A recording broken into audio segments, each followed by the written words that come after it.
Behind the towering walls of Imperial Palace lies a world that few outsiders ever saw. A world of beauty, luxury, and power, but also one of jealousy, heartbreak, and silence. This was the world of the royal concubines of Asian, women chosen not only for their beauty, but also for their intelligence, talents, and family connections. Yet, for many of them, life inside the forbidden Purple City was less like a dream and more like a golden prison. During the feudalism dynasty, the emperor was seen as the son of heaven. He held absolute power over the kingdom, the court, and even over the lives of the women who lived within the palace walls. The emperor could have one empress, but alongside her, hundreds of concubines were carefully selected.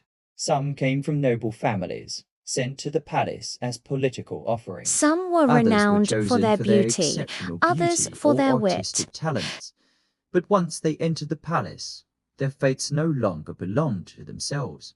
They lived within the inner palace, a maze of gardens, courtyards, and chambers, closed off from the outside world. Ordinary citizens could never see them. Their lives were devoted entirely to waiting for the emperor's call. For a lucky few, this meant power, influence, and children who could rise to the throne.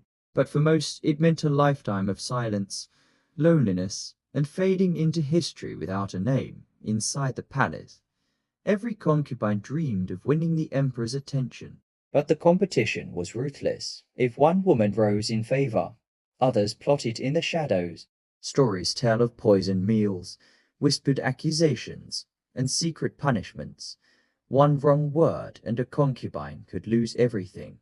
Even the empress herself was not safe. Behind the delicate smiles and elegant ceremonies was a court filled with suspicion and fear. Concubines were expected to embody grace and loyalty, but they were also pawns in a political game. Some were married off into noble families to strengthen alliances.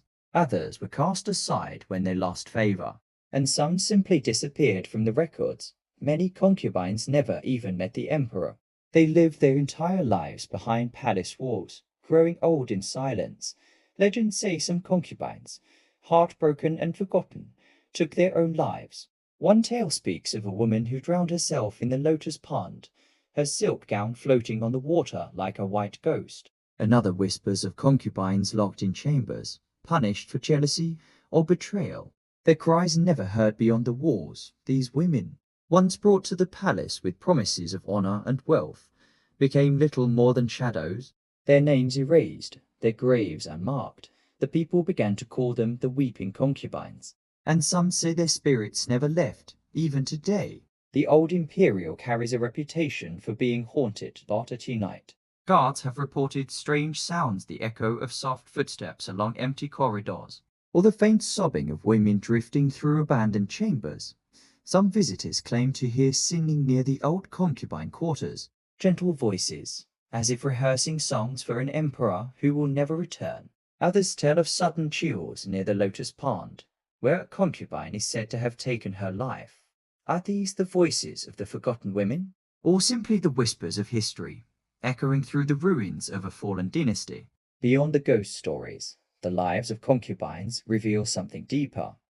The hidden With cost his of death, empire and their power world for would every change emperor who ruled with irrevocably. glory. There were Some countless chose women to who follow their sacrificed their lives emperor to behind the the grave, scenes, women ending whose their only own crime was to lives be so that beautiful they might or be to be born together into the in wrong the family at the afterlife. wrong time. Their stories remind us that history is not just about kings, battles, and palaces.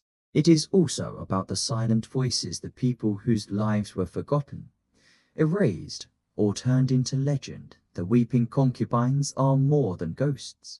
They are symbols of longing, loss, and the price of living in the shadows of power. Today, the ruins of the imperial palace still stand. Tourists walk the same paths where concubines once waited, laughed, and cried, and sometimes, if you listen closely at night, you might hear the soft echo of a silk footstep or the distant weeping of a concubine's broken heart. But the question remains, are these just legends told to keep history alive? Or do the forgotten concubines still linger, trapped within the walls of the forbidden Purple City, waiting for someone to finally remember their names?